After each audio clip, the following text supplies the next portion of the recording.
Welcome to Flat Earth Debate Live. I'm your host Nathan Oakley, and if you are new to this channel, or you've not done so already, then be sure to subscribe, hit the bell notification icon and join button if you'd like to become a Nathan Oakley 1980 channel member and keep up to date with the Flat Earth debate.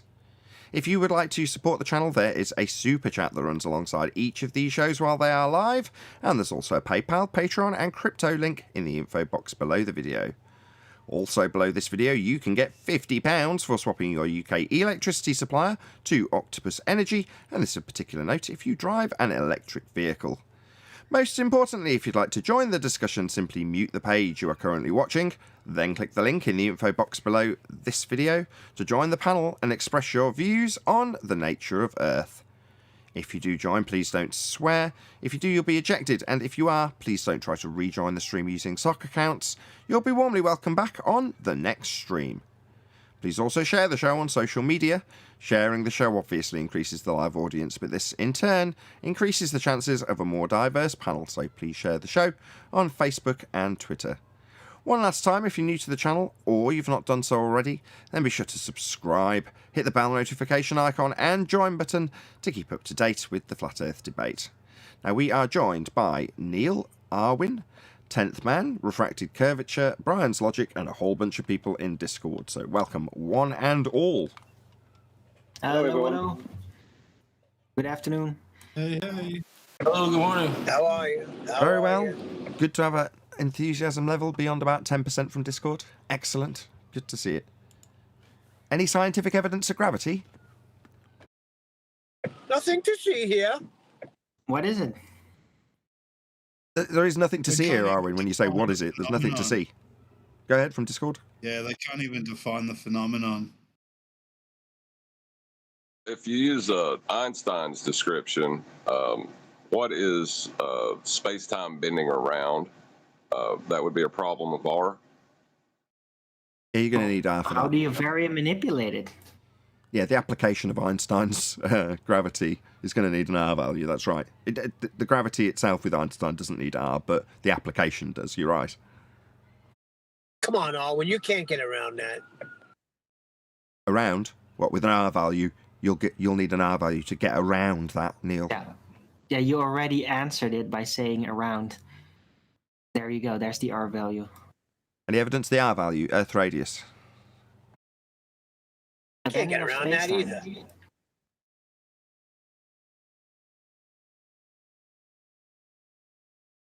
Well, if they calculate it to account for the radius, then it must exist. So geodesics exist, therefore there must be a radius. First presupposing the sphere. Hold on, didn't John just cover that like 25 seconds ago? What's this geodesic in space-time bending around again, Arwin? When we're trying to establish where you get an R value from, and it was covered 35 seconds ago? Now, I'm currently making a stand, making the fuel argument, basically, right? Geodesics exist, so why would it exist if there was no radius? What? That's a nice positioning of why wouldn't my fantasy exist if I didn't have a radius I can't measure? I don't know, who cares? You haven't got one, and we haven't got fourth dimensional space-time bending around one that you haven't got either, as just pointed out about a minute ago by John. Do you want to run it by him again, John? Maybe not. Was I there? What is space-time bending around if you can't measure the R value?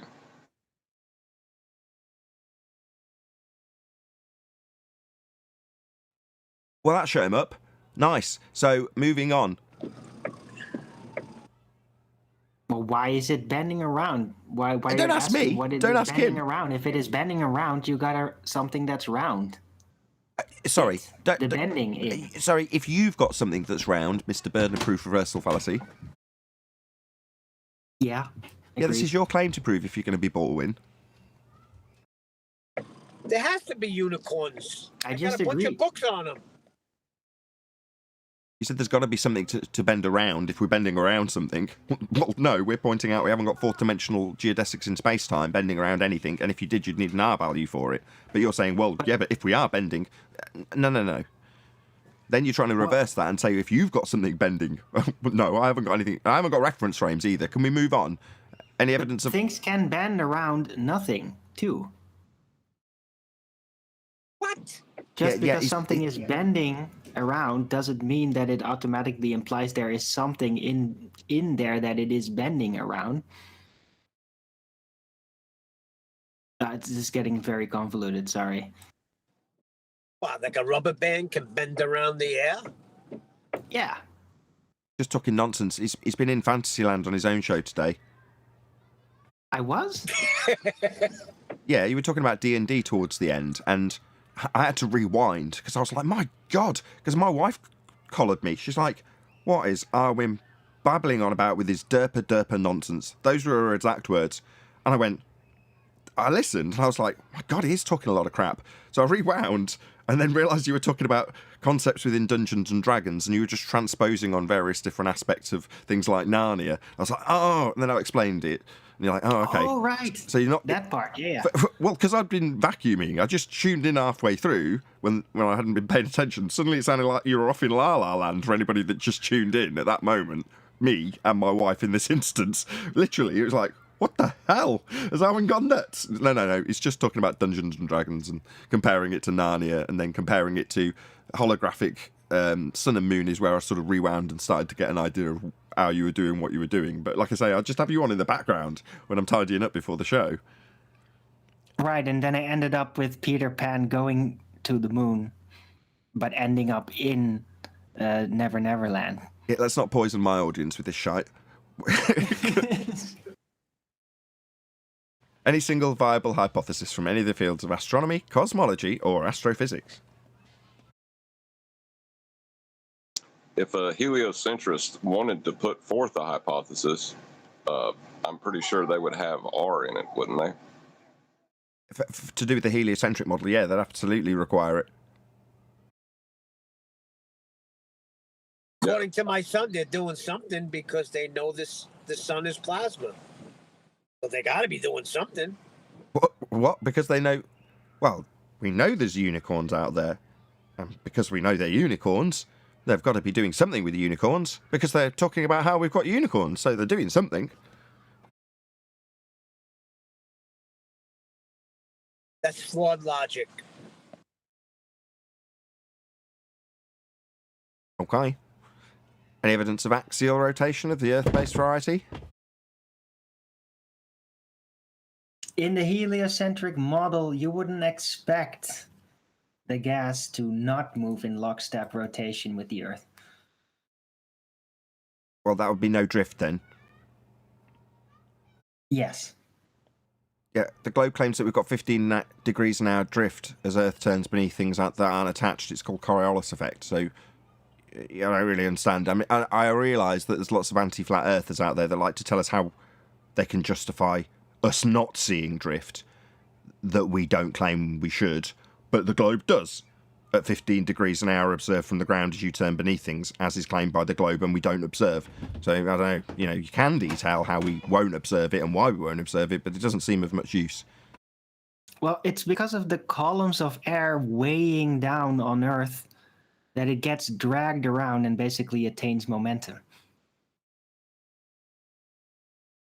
That's the conservation of angular momentum is what you're describing, right? Yes, based on the realization that gas on a spinning ball Earth going down, go boom boom, and forming columns will actually be susceptible by momentum by the presupposed nature of all that. That still requires a radius. And it requires and it requires gas go down, go boom boom. Yeah, and gas pressure not expanding in all directions to fill the available volume. And gas pressure without a container. Any evidence that you can have gas pressure without a container? Even if you could measure a radius, that would still be impossible. Okay, after this I'm gonna stop, but gas moving in lockstep with the rotation of the Earth proves. Can you stop? Gas You're pressure upsetting without a Brian. container. This is bad. It's really bad. I know. So no drift then. No. So yeah. When you do it as Baldwin, yeah, there's this highlighting, which is beautiful, of the fact that what you're actually doing is debunking the globe claims of drift. Now, I realise that there are many inexperienced flat earthers who debate the subject of Earth turn with people and then end up defending how globe claims should be in effect with drift because they don't realise when they're having the burn the proof reversal fallacy employed. But when you go, Arwin, straight to the anti-flat Earth, we wouldn't expect to see drift. We've got lockstep atmosphere, sphere-shaped air moving with a presupposed spherical Earth that's turning, giving us no net effect to observe. You're essentially debunking the actual globe claim that would be that we will see drift. Yes. So, anti-flat earthers listening, when you point out how Earth will travel in lockstep with its own atmosphere as you presuppose it turns, what you're doing is you're debunking the globe's claim of drift at 15 degrees an hour. Of course, if we did have 15 degrees an hour drift, as the globe claims, then flight times would be shortened as a net consequence of you observing them seem to drift as you turn beneath them, because it means you're turning beneath aircraft, and therefore their flight times would be shortened when travelling west. Could I say something quick on it? That I Feel said, free. I think it was yesterday. Yeah, feel Thanks. free. Well, even in the fantasy of a gas that forms a sphere around a sphere next to a vacuum, even in that fantasy of lockstep air moving with a rotating globe out, which would mean a 15-degree an hour rotation of all the gas. Even in that fantasy, to fly from North Carolina to Los Angeles, you have to fly through the air. So that means you have to fly against the rotation of a globe out in that fantasy. So that still wouldn't change anything. You still should be an hour and a half, only an hour and a half as opposed to 4 hours or whatever, getting to Los Angeles because you're flying against the rotation of the globe out, because you're still flying through air. Otherwise, when you took off an hour and a half later, 5 hours later, 12 hours later, you're still going to be in North Carolina if you're moving with lockstep air. If you're not flying through the air, then you're not going anywhere. So their claim is complete and utter rubbish. Not their claim, their rebuttal to our debunking of the globe claim that we should see drift from the ground. So globe claims we should see drift from the ground, that's 15 degrees an hour, deviation called Coriolis effect. If we see drift at 15 degrees an hour from a turning reference frame that would be claimed to be an Earth that's turning, then flight times would be reduced. We point out that we don't have reduced flight times, we're not observing drift.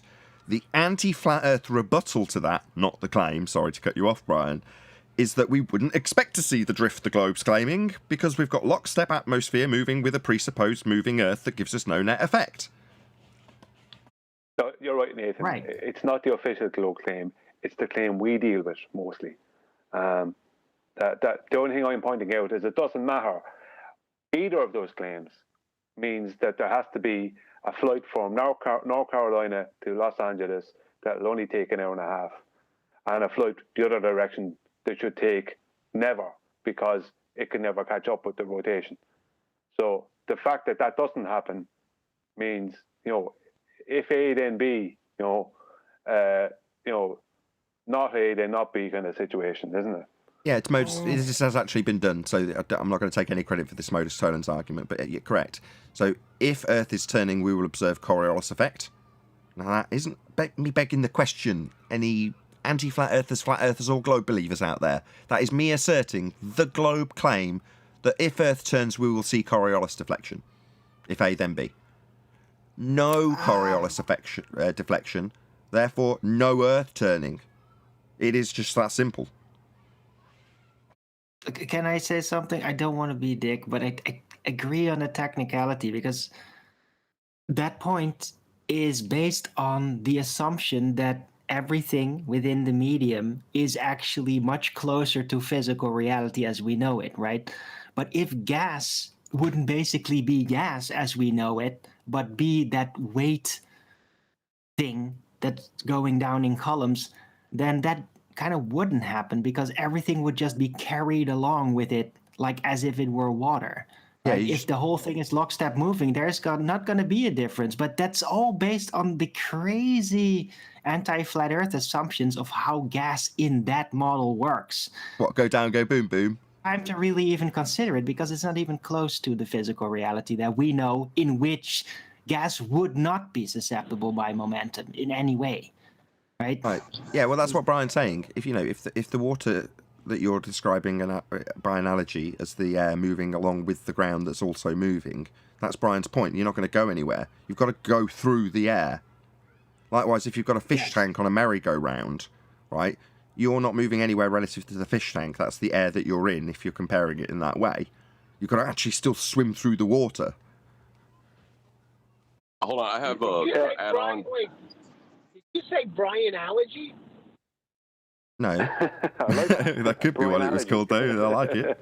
That's a good one. I have an add-on to the rebellious gas particles story.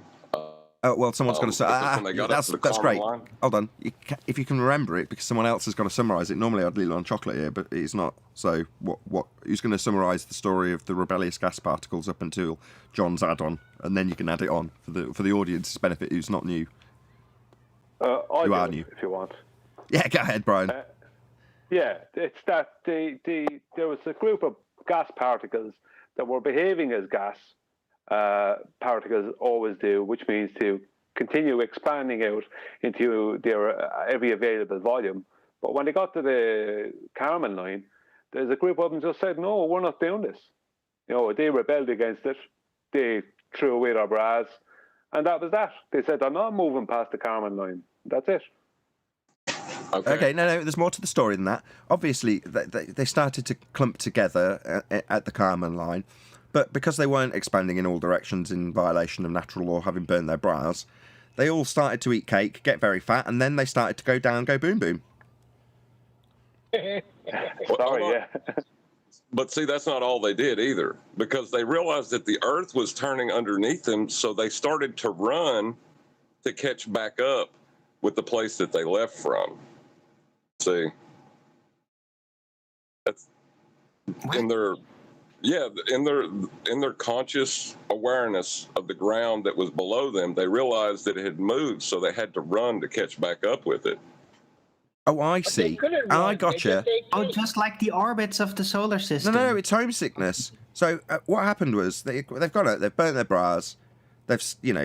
Some of them have decided, I'm just going to give up on life, get fat, and then go down, go boom boom, because that's what I'm going to have to do because I've got a lot of weight now, because that's how it works with gas.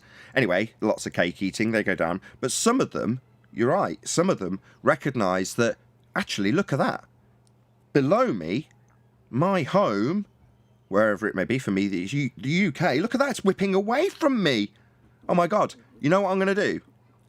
I'm going to go a bit faster than it's going because I'm higher than it, so I can keep up. That's right, that's exactly what some of them consciously decided to do. They're going to keep up with the ground that they're not bonded to anymore because they are bonded to it through homesickness. So obviously, if they were produced in the lakes of the UK, they're going to want to hover over that particular lake, aren't they? It's home. So therefore, they are technically bonded. They're technically bonded through whatever you call that. Emotion. They're emotionally bonded to wherever they've come from. That's right. Yeah, but this is natural because this happens to everything in reality. Just look at how the solar system and the orbits work, We know that it's flying super fast speeds in the middle of the galaxy. We've seen the animation. All the orbits have to catch up. So if entire planets catch up to stay in lock with the orbit, well, then so will gas on a smaller scale. Of course, it's only natural. It's only exactly what you'd find gas doing if you had a heliocentric model. You're absolutely right, Arwen. If they can do that in that model, we've all seen the animations. There's no reason to believe that gas won't go up, violate natural law. Some of it will come back down, go boom boom to keep the rest of the gas pressed on, as it needs to be with weight. And some of them will say, no, but we need to keep up with the lockstep atmosphere that's below us because the ground is actually moving away and we don't want that to happen, so we better keep up with it so that, there's going to be a point in time where people who are asserting that the ground that's moving away from me beneath isn't actually moving away from anybody, there's no net effect, and I want to be the one that proves that for them. So it's like an orbital push effect. Just homesickness. Right, but that would be like the cause of it. But it's like the catching up effect, and it happens with planets in orbits, and it happens with gas in lockstep rotation. So it's like the catching up effect. Could it be like an orbital push? Like suddenly it goes faster, like a push from the other dimension. I don't know about other dimension. Oh, yeah, fourth dimensional. Yeah, it could be. Yeah, absolutely. Geodesic, why not? So it's the geodesic in space-time that's actually, giving it a path to travel on to keep in lockstep with home below at an increased velocity in violation of the first law of thermodynamics, because obviously it's got an increased circumferential value, and now it's gone higher. The overall value that it'd have to travel to keep up with the ground below is increased. So it's got to increase its energy with respect to the ground, even though it's not bonded. So, yeah, I mean, I would say, yeah, Arwin, there's no reason why any of that should fly. I mean, if I'm a heliocentric complete idiot and I'm on the anti-flat Earth side of this argument, then this makes perfect sense to me. In fact, I'm going to say that, you're going to need burning gas particles for that, because that's what we've got. So, yeah. Right, now all we need to do is write papers about this, get it peer-reviewed, and we have actually updated the heliocentric model. I think we've done very well. It sounds to me that Arwen is trying to take agency away from these gas particles in his misogyny. Yeah, what an outrage. Obviously, the ones that go down, go boom, boom, aren't all female. What? We don't like your misogyny, Arwen. It's implied. We know. You're not going to try and weasel out of it by pretending you don't know what you've done. What about Darth Particle? What happened to him? Is he still roaming away? That's the case. What the? If that's the case, why can't we demonstrate it here on Earth then? What, gas pressure without a container? Because it violates second law of thermodynamics. Entropy increase takes place, gas fills space. That's what gas does. So then we're just talking Narnia now. Well, obviously, if you're going to explain away a heliocentric model that hasn't got gas going down, go boom, boom, because mass of gas is attracted to mass of Earth with radius value devoid, well, you're going to have to explain it somehow, and gas going up and then burning its bra seems like a good explanation as any. Why not? What's your problem, Neil? What about sulfur hexafluoride in a fish tank, like my son was telling me? You put it in there, and it does stay on the bottom. Does it? So, generally speaking, they transport sulfur hexafluoride in wheelbarrows, do they, Neil? You see, it's a gas, so it just follows entropic law like any other gas and fills the availability of volume. Maybe your son could put a weighing scales underneath it and see if you can weigh this sulfur hexafluoride. It must surely have a singular downward vector, if what he's saying is true. They transport it in like wheelbarrows, though, don't they, Neil? Well, what he also said was, well, it's not moving at high speeds like you say gas moves. Look, it's just staying right at the bottom, so it is violating natural law. No, it is still absolutely moving at high speeds. It's impeded by the existing gas that's already there when you displace it by pumping it from a high-pressure container into an availability of volume for that gas. However, the gas itself, regardless of how dense it is, or how heavy they claim it is, by way of their conventions to describe these descriptions to a gas and its behaviour, it's still unbonded, it's still got gaps between it, and it absolutely, unequivocally will follow the law of nature known as entropy, which is to say that with time, it will disperse throughout the gaps in the other gases. Now, it's not got a vacuum presented to it. It's not going to have absolutely rapid expansion into an availability of volume, because the availability of volume is already occupied by other gases. So temporarily, you can force sulfur hexafluoride into availability of space. That would be a fish tank with a piece of cardboard over the top of it. Displace all of the air out of the way, and then pull the cardboard away to temporarily show that you've got a gas in an area of volume that hasn't yet succumbed to the effects of entropy. But it will, with time, follow that natural law, I absolutely assure you. Otherwise, you wouldn't need to have bought it in a canister, you wouldn't have needed to put the piece of cardboard over the top, and once the experiment was finished, you'd have to go and get a sulfur hexafluoride cleanup crew to remove it, because it would be permanently in the fish tank. Now, that doesn't happen, it just disperses into the rest of the air in line with natural law. It's called entropy. How come he doesn't seem to ever speak about helium, Neil? or xenon, or hydrogen, all these kind of ones that have a tendency in concentration to go up when they're in concentration and not after integrating it.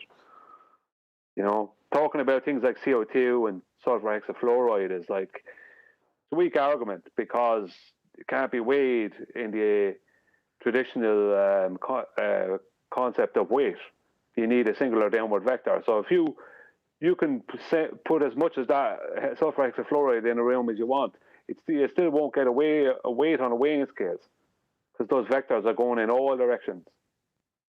So, well, let's face it, Brian, these were all tricks that would catch people that it maybe just come into flat Earth. These are all little slights and tricks that they use that keep people wrapped up in the heliocentric mindset. Yeah, ascribing a downward vector to gas. It doesn't have downward vector. It's got all vectors, infinite vectors, all directions, not just down with weight in air. Because you taking the medium that you're taking your measurement scale, that would be solids or liquids in air, and saying, well, the air in air will apply to that convention. Let's stick a scale under it. You're like, no, this is nonsense. Relative to the air, you can quantify something as having weight. Well, that's very useful, and it's applied often. But does that mean that you can sandwich in something that's got a different convention applicable? That would be pressure. Well, no. But you can and will reify your convention into existence by way of this word called gravity, and a utilisation of a 106-year, nearly 107-year out-of-date idea that mass of gas goes down to the centre of Earth. It doesn't. It's just that simple. Yeah, it's nonsense. And they even make movies called Interstellar, where the whole concept is they're going to figure out what this gravity is. So they're even telling you in the movies that they have no idea because it is nothing. Well, the M2 value in their assertion that gas go down, go boom, boom, they got gas as M1, and they say Earth is M2. When did they ever measure M2? They didn't. That's R. That measurement. That's R. M2 is R. Yeah. Yep. Yeah, you're going to need R for that. Yeah. So to summarise John's point, to assert gas go down, go boom, boom, which it doesn't, you're going to need R for that. That was good. Okay, you and Neil said it at the same time. We should all say that together at the same time and take the recording of it. What, you're going to need? 1, 2, 3. You're going to need R for that. That was wrong. That was completely out of time. It doesn't matter. Let's not do... this isn't a pantomime. 3. Hello? It's not a pantomime. Hello?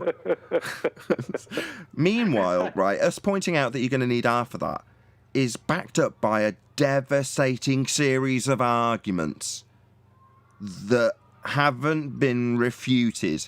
The summary being you're going to need R for that. So if you're an anti-flat earther listening and you think that having watched a bunch of chanting Muppets say you're going to need a globe for that has in any way got any devastating arguments attached, you'd be wrong. Yeah, we have arguments attached to ours.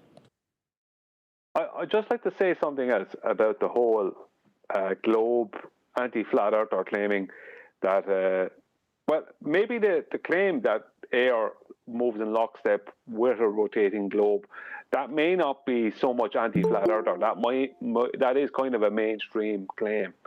But they claiming that aircraft and that is brought along with it, so that's why we don't see drift and this kind of nonsense. That claim is obviously a load of rubbish. It's all a load of rubbish, but that claim is obviously more of an anti-flat earther claim. But the problem with it is not only should we see drift, regardless of that claim, it doesn't matter. As I said, the plane has to fly through air. But all air travel would require a completely different vehicle than what the traditional airplane. And it would all be flying east to west, because it'd be pointless going west to east. There'd be no west to east flights. And I remember that pilot, Marlene, is it, or Maria? she's a retired pilot now. She worked it out with a friend of hers, who was another pilot, I think it was, that it would take them 17 minutes flying at the right latitude at top speed to make it right around the world if it was a globe. Doing this kind of stuff, something like 17 minutes going against the rotation at the right speed, something mad like that. So, like, I mean, it doesn't matter either way. You would never fly west to east because it would be a completely pointless endeavor. You'd always fly east to west, and even with the claim of lockstep air, you're flying through air. So the only way to get from A to B would be flying east to west. That means we would constantly see drift east to west, no matter what. But we don't. Right on. Any evidence? Hello, Adam. Any evidence of the distance to the sun?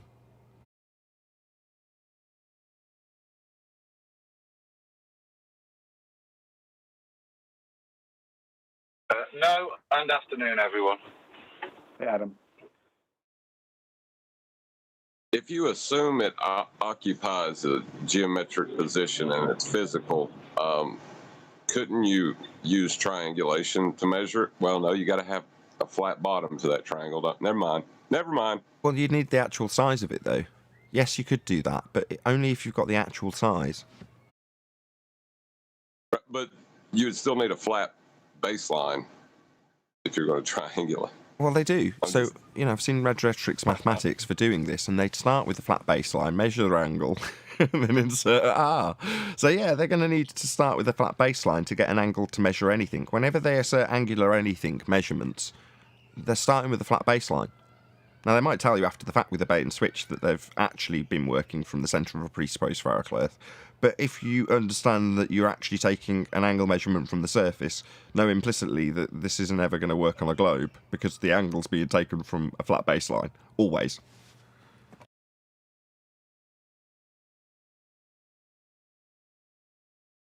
Bet you they miss that tangent right about now, don't they? Tangent to what? You're going to need R for that. Black swan. So straight line to the horizon, tangents. No. Your tangent line was your line in the geometric mathematics that was straight and was claimed to be the proof that you got things obscuring things in the distance. Yeah, you're going to need R for that. Black swan. Apparently, according to our anti-flat Earth opponents, that's refracted. So no. When we're doing the geometric measurements with angles, which is what sextants do, no, you can't utilise a now debunked by the Black Swan geometric horizon. They haven't got one. Well, Rumpus says you have points, right?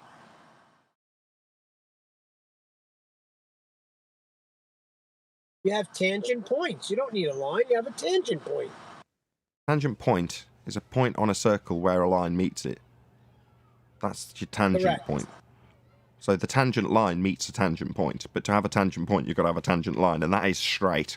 Now, they need to weasel around this because they don't have it anymore. It's been debunked by the Black Swan. So when you're coming to utilisation of geometric tools that are measuring straight lines and angles, that's just pure geometry, and you've got a curved surface beneath your feet and no straight lines to anything ever, the bottom line of that is that you cannot ever measure an angle on a sphere ever. So if anybody ever asserts that, well, we've got X, Y, Z degrees to the Polaris or to the... No, you haven't, because you'd have to measure that with a flat baseline. No angle assertions are ever going to be taken or measured or claimed from a sphere ever again, ever. That's pretty devastating, given it's done quite frequently for triangulation. Agreed. Yeah, that was, I think, understanding that premise, maybe I couldn't articulate it at the time, was why I left the globe. Because I knew that horizon, for it to be a globe, had to be a geometric obstruction that you could measure. And the minute it wasn't, it couldn't be a globe anymore. Shout out to Mike808 for hitting the super chat. Really appreciate your support. Thank you very much indeed.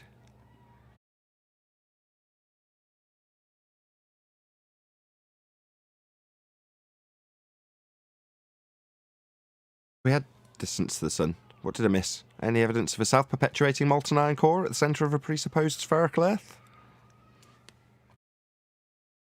like the beach ball is what's his name's greatest magic trick, Mr. Tyson. That has got to be the most ridiculous claim I've ever heard. Center of a presupposed spherical Earth. Retarded. Do you think they could demonstrate triangles without straight lines? No. Yeah,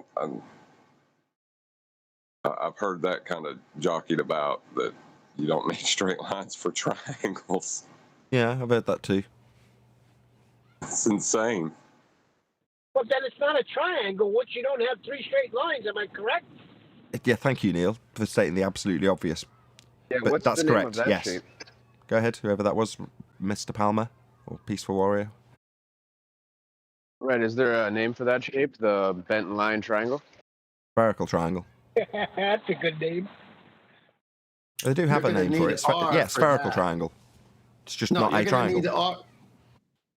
You're going to need R for that if you're going to cite spherical triangle. Yeah, you're going to need an R for that. Meanwhile, triangulation doesn't use spherical triangles, it uses triangles.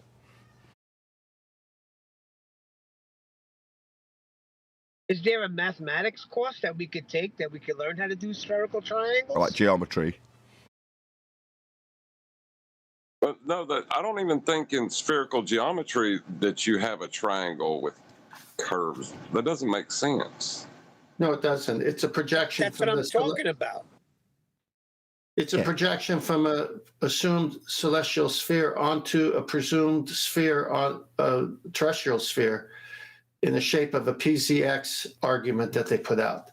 But it's not what the sextant does. Let me read Harold Jacobi, Navigation. I mean, this will never get old. This height of the sun or of any star in the sky is called its altitude. And so the altitude is always an angle to be measured in degrees and minutes. The point directly overhead is the zenith. The angle between lines drawn to the horizon and the zenith is 90 degrees, or a right angle. It's over at this point. That's how the sextant works.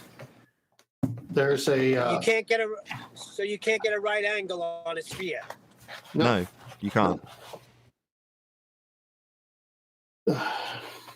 So in a book called Show Me the Proof by Stephen H. White, he says, a sextant, a triangulation tool used by mariners, allowed explorers to plot the globe, begging the question, by triangulating the stars with each other and the horizon to ascertain longitude and latitude at sea. So here's a book. It's called Show Me the Proof. The guy is under the delusion that he lives on the globe, but he's talking about triangles and how they work. And he says, a sextant, a triangulation tool used by the mariners for triangulating stars with each other and the horizon to ascertain longitude and latitude at sea. So he's been looking at those side-on view pictures and doesn't understand. Or maybe he does understand, because what are they doing? They're saying, well, we're actually getting the angle from where we can get a vertex, because it's not from the surface, but from the center of a 2D circle. And those are all the pictures. So it's a little sly here. You have to be careful, because they'll show a circle and it's a central angle where a vertex can be achieved, but they're showing you on the surface doing the angle measurement, which it cannot be achieved because it's curved. So catch that trick. The trick being, here's where the angle's being measured from in this diagram with S1. So at O or 0, you've got this angle being measured. This is where you are with your boat pointing up at the star and gaining its 90-degree position when you've got a flat baseline. So it's the radius of this flat circle that's being described. That would be your area of equal altitude. This is a line of position diagram, in case you're wondering what LOP means. But this 90 is absolutely what you are acquiring from this position. Now the trick is to say the angle actually comes from the centre of a presupposed spherical Earth. You're not measuring it anymore at the surface with a straight line between you and the GP of the star, in this instance S1. What you're actually doing is taking an angle from the centre of a presupposed spherical Earth. This angle isn't being measured here on the surface anymore. That angle's coming from the centre. That's the trick. It isn't. You're measuring it on the surface. And the surface is what? Flat. Must be for this to work. Nathan, you want me to finish those slides that I put up? Because it sounds like you're on S1. Yeah, if you want. Yeah, so Nathan explained S1. You need it to be a right angle triangle as seen to get the line of position. If you go to the next slide, it shows from their own books, from their own slides, that the view of the mariner is this horizon. There is no curve. It's not that side-on view here. And the only thing you have to do here is get your dip correction so that you can get your eyeball on the surface of the water. And the reason for that is because that star in the distance is got a zenith line and a GP, and that's going to be your right angle triangle, the GP of the star to you, your GP. Well, if you're on the boat 10 feet above the water, it's not a true measurement. So you got to get down to the water line. That's why dip measurement's important to make it geometric. If you go to the next slide, you're going to have a picture, a green picture of a right angle triangle, a 90. So that's where the star is. And where you're taking it is over here in the right side. And there's your angle to the star. And guess what? You need a flat baseline to do that. And this is all in their books. It's a 90. When they said don't say 90, I was cracking up. Everything about it is based on 90. The next slide shows two circles of equal altitudes and the GP of those stars. And where the two circles cross is where the mariner is taking the sighting with the sextant. So he said one of those two crossings. So now he can triangulate because of his position in his logbook tells him if he's up there in the north or down here in the south. He might want to take a third and get a third circle of equal altitude to totally verify where he's at. If you go to the next slide, it shows a picture of a sextant. It says optical instrument for measuring the angle between the heavenly body and the horizon to determine the ship's position. Just break down the words. It's an optical instrument for measuring angles. So let's define what an angle is. Once you define what an angle is, you can't find one with a curved baseline. So it must mean a 90 degree. And it's what they use. So there's no getting around this. If you go to the next slide, they have a little trickery here, but we're going to go past the trickery because they got a curved baseline in that yellow bottom line. But as you can tell, they still say it's a 90. They don't put the box, but they put the angle and say 90 there. So there's the star zenith position and its GP in the center of that circle. And there you are somewhere on the circle, and you have your own zenith, and you're taking it, and it's saying 60 degrees. So what do? 60 minus 90 is 30. 30 times 60 nautical miles equals 1,800 nautical miles is your zenith distance from the GP of that star. So why do you need to know that? Because in the almanac, it tells you where these stars are at every hour, minute, and second of the day, and you can find out where you are based on where they're at. So the important thing is you, the observer, finding your position based on these positions, and you're going to need a 90 for that. I know Adam could add to that. And you said 1,800 nautical miles? Yeah, based on the 30 degree. And that's all flat. Has to be, because it's a radius and it's triangulation. It's a right angle. Doing this on a circle, that's a two-dimensional flat surface. Why? Well, because the bottom angle is utilizing a straight flat baseline. Why? Well, because you're going to be getting 90 degrees from it. And what's the other part of that 90 degree? Well, the star's GP. The line directly down from the star to the position on the sea floor. If that's where you're triangulating, it might be overland, but you get my point.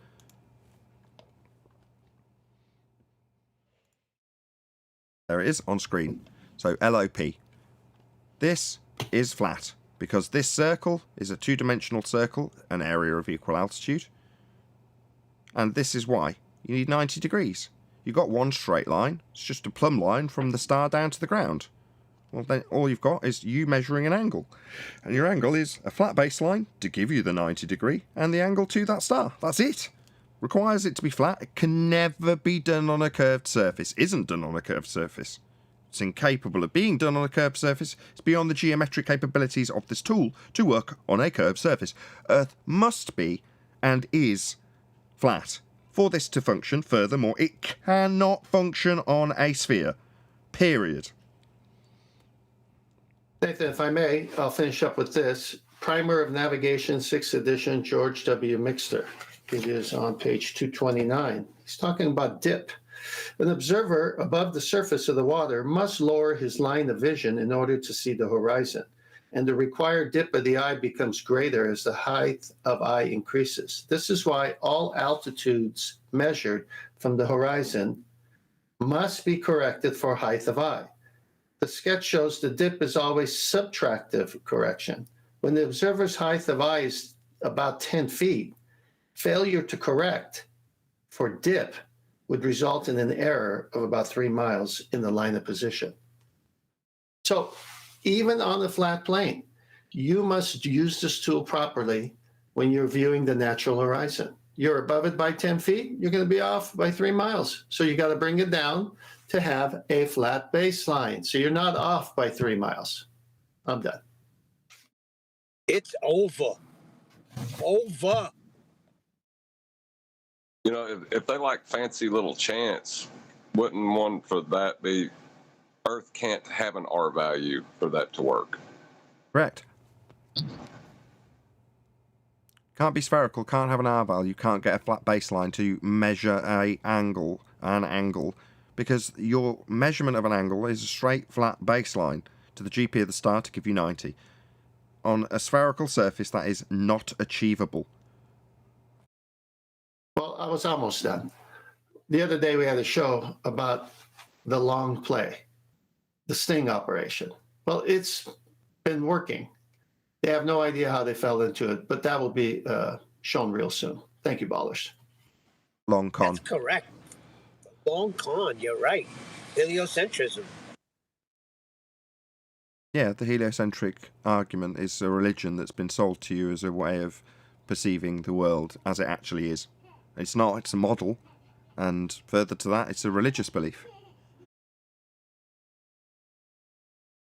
Yeah, but what I'm saying is that we flipped it and played it on them, and they don't even know it's already happened. Soon coming on that. Indeed.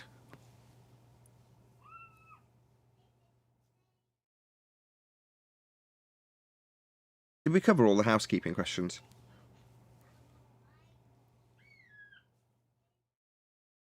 Believe so. Cool. That's good. Almost got there yesterday.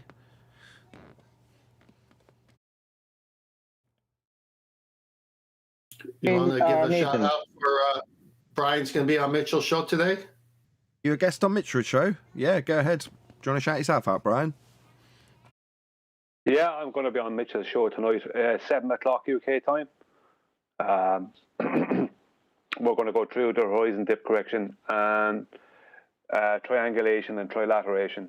We're going to stick at just basically those two topics. So that's what we're doing, 7 o'clock UK time. I'm not sure what that is in other parts of the world at the moment, but just look for 7 UK in accordance with your own position. You'll get it off Google. Right. So that's Mitchell from Australia YouTube channel. So Be Here or Be Sphere, that's 1900 hours UK time. Sorry, Adam? Maybe Christopher Columbus was using the sextant the wrong way, and that's why he thought he was in India. Maybe he was using it on a globe and that's why he was so far out. That's what I mean. But he can't have been. I know your joke's funny, but he can't have been because he couldn't have ever measured an angle ever if he was on a sphere. Yeah, that's correct. That's correct. Just remember, the trickery is that everything is designed to make, this is why it's so convoluted and I don't get into minutia. Everything is designed to make you think it's working on the globe. But the calculations that you end up with is actually because the sextant is measuring on the flat plane. That's why dip correction is required.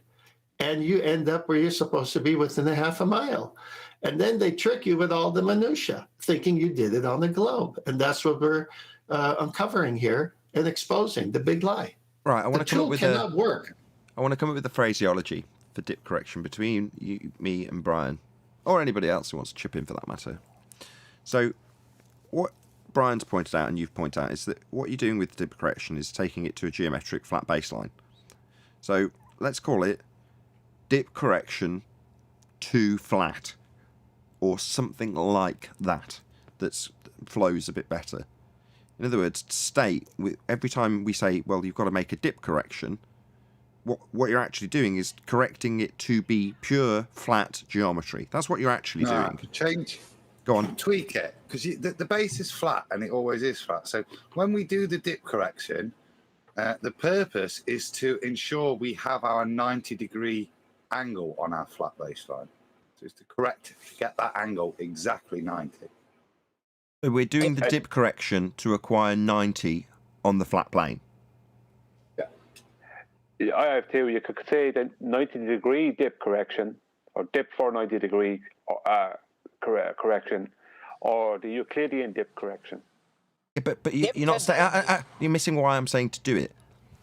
The correction takes it to pure flat geometry, acquirable only on a flat Earth, and I want that to be incorporated into that statement about dip correction. So dip correction to acquire 90 degrees on the flat plane we dwell atop, but I want it to be a bit more punchy and a bit more concise. But yes, you're right, to get to 90, that's what we've been saying up until now anyway. I want to make it clear that when we do that dip correction, it's to remove all aspects of anything to do with anything other than a flat baseline, because that's what it's doing, making it geometrically flat.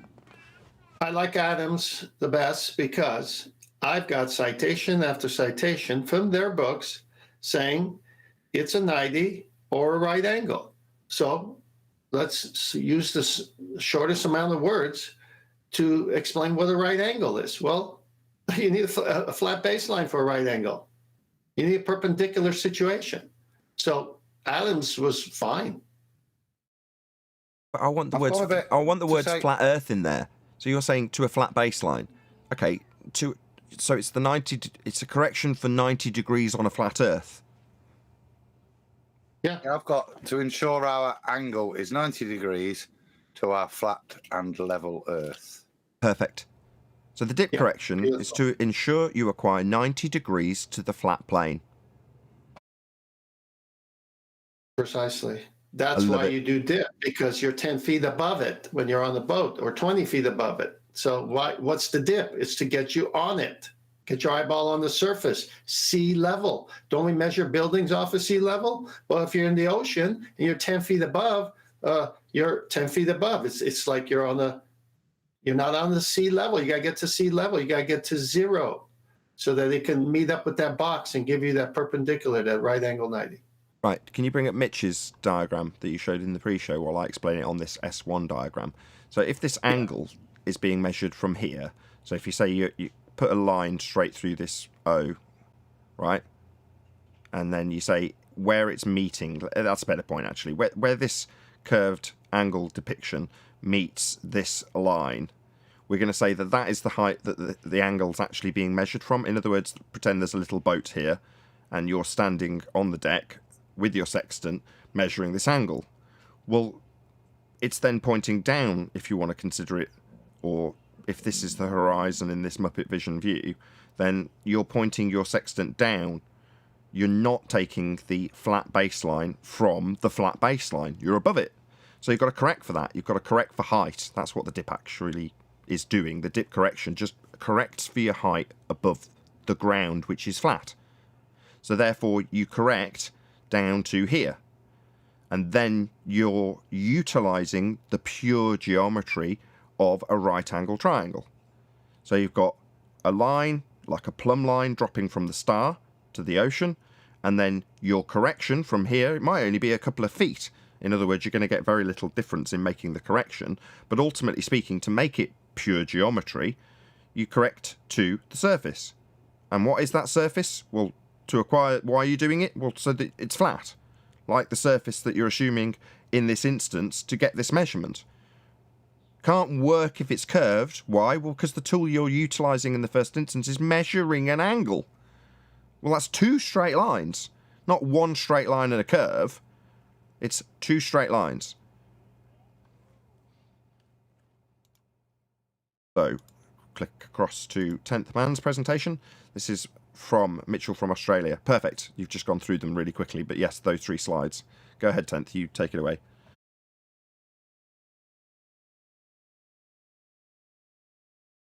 You're on mute. 10th.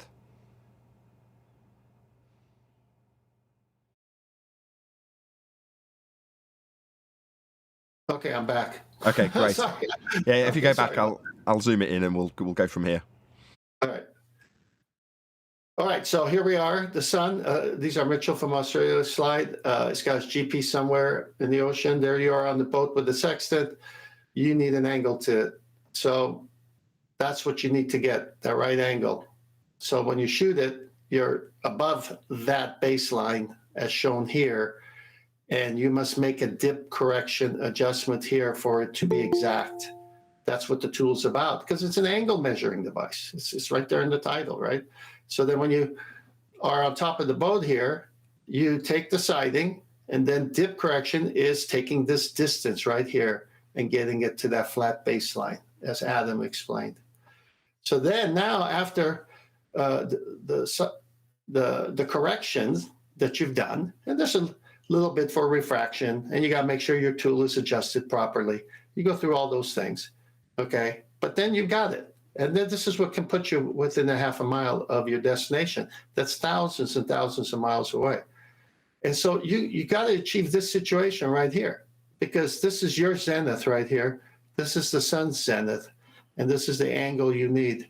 And you can't do this and you be this way with sun in the previous, it won't work here because you're going to be this way. you gotta do it properly. It's a right angle measuring device. That's what they all say. So how can you have a sextant that's a right angle measuring device for an altitude of a star or sun work on a curved baseline? It's impossible. Yeah, you can't. The Earth is obviously observably, measurably, and navigatably flat. And with that, I'm going to say, if you are watching this on either Nathan Oakley 1980 or Nathan Oakley premiering streams, then stay tuned, as there will be an after show to follow. Unfortunately, if you are watching this live, this is where we bid you farewell. So a huge, massive, enormous thank you to all of you who smashed the super chat, liked, commented, shared, subscribed, smashed the PayPal link, and all that good stuff. Of course, another massive thank you to today's Discord and G+ panels for making today's live show possible. Once again, stay tuned if you're watching on either premiering stream. I've been Nathan Oakley, and I will see you all in the next video.